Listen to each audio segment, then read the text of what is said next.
Hi everybody, my name is Helen Thompson and I'm the Education Coordinator here at the Museum of Culpeper History, and thank you for joining us for virtual hands-on history. So today we are going to be making a historical recipe. So you're definitely going to need your parents' help with this one because you are going to have to do some cutting and baking. This recipe we're doing today is called apple bread pudding. So I chose this recipe because it features a lot of ingredients that would have been very accessible around that time and also today. So for instance, apples. Now, these were brought over by Europeans when North America was first colonized, so they are not native to North America.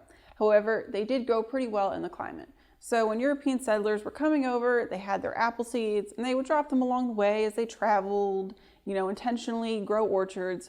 So they would have been pretty widely available by the late 1800s in Virginia. Now, they, as you know, mainly grow in the autumn. So they last about 4 to 6 weeks if they're kept cold. So that kind of tells us that they could have been lasting into December. So this would have been an autumn dish. Now, as you can see, we also have some spices over here.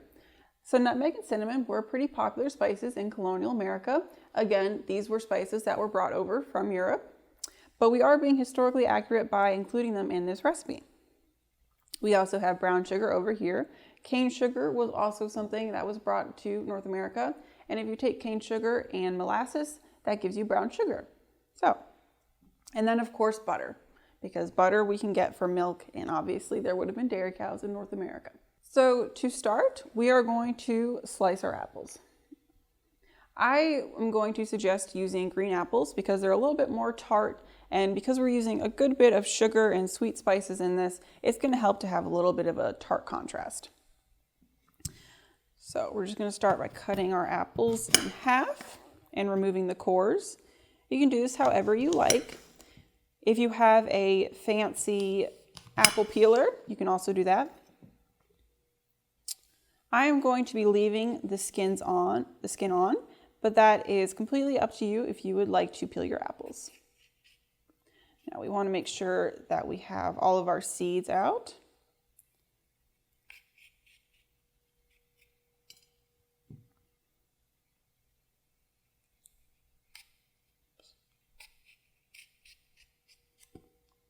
So as you can see over here, we have our apple slices and they're sliced pretty thin so we can have a nice pretty design. So I'm going to try to do that. If they're not 100% uniform, that's fine. We are going to be layering this and baking it, so if it's not perfect, you won't know in the end.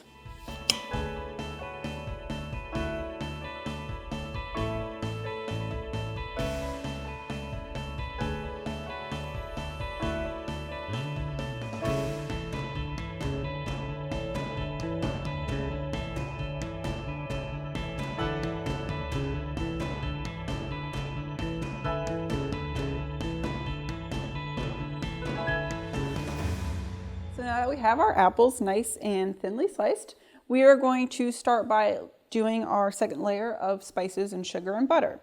So as you can see, I've already got my first layer done. So what I'm going to do is take some brown sugar, just kind of crumble it up. Now, if you've made apple pie before, you would kind of do the opposite of what I'm doing now. You would just put all of your apples and ingredients in a bowl and just mix it all together. But because we're making a pudding, we're going to kind of want to layer things a bit more. Now, the thing about historical recipes is they weren't always super precise about how much you're supposed to use in each recipe. They would just kind of list the ingredients without measurements. So you wouldn't have had a lot of like teaspoons and cups and that kind of thing guiding you. It would have just sort of been something you knew. So I'm going to kind of do the same thing. But if you would like the more precise measurements, you can check in the PDF below the video. Now, as I said, this recipe only calls for nutmeg, but I'm going to add in some cinnamon. Now, I am being historically accurate by doing this because cinnamon is something people would have had access to. So it is okay to do that. And you can use however much you like. I'm a big fan of cinnamon and nutmeg, so completely up to you. And then we're also going to be taking some cubes of butter.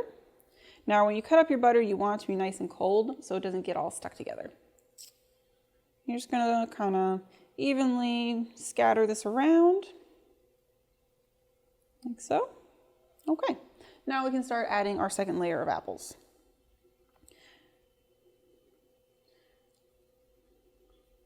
So for this, you're just gonna kind of wanna lay them on top of each other evenly. It's gonna be a little trickier because we don't have a completely flat base below it now. But however you like. Now, as you can see, not all of my apple slices are perfectly uniform, and that is a-okay.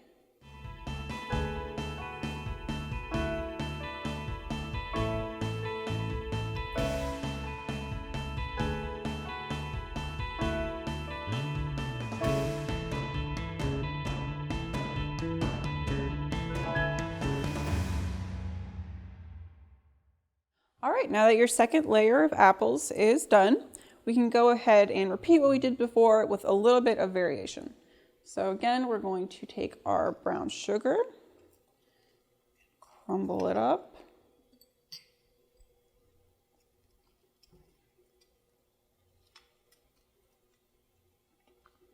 Now, when this is put in the oven, it's all going to kind of melt together. So as long as you pretty evenly scatter it about, you'll be in good shape. Now, if you want, you can go a little more heavy with your ingredients on the top layer, just to create a nice crisp topping. It's up to you.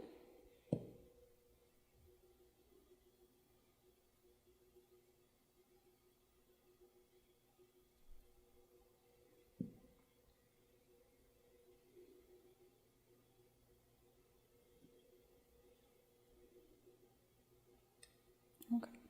Now, I'm going to use breadcrumbs as a topping because that's what the recipe calls for. However, if you don't have breadcrumbs handy, you can also alternatively use a crumble. Now, this wouldn't be historically accurate in the sense that the recipe would have called for a crumble, but the ingredients would have been widely available, so that wouldn't have been incorrect.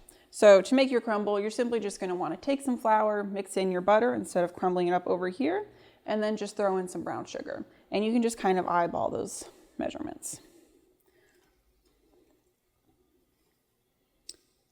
You want a decently thick layer of breadcrumbs, but not too thick. You don't want to make it so you can't see any of the apples beneath. Okay, so about so, but again, it's up to you. These recipes would have been more eyeballed than precisely measured, so you can do it however you like. And then we're going to take some lemon, just kind of squeeze it on top. Now this is also going to help add some tartness to kind of balance out all of the sweetness that we have in this recipe. Okay. And then once you take your finished product and you pop it in the oven, you will end up with something that looks a little bit like this. Now, if you did more layers, it'll be a little bit thicker, but again, that is completely up to you. So for directions on how to preheat your oven and basic measurements, please check the instructions below the video. And thank you for joining us today for virtual hands-on history at the Museum of Culpeper History. I hope everyone has a wonderful day.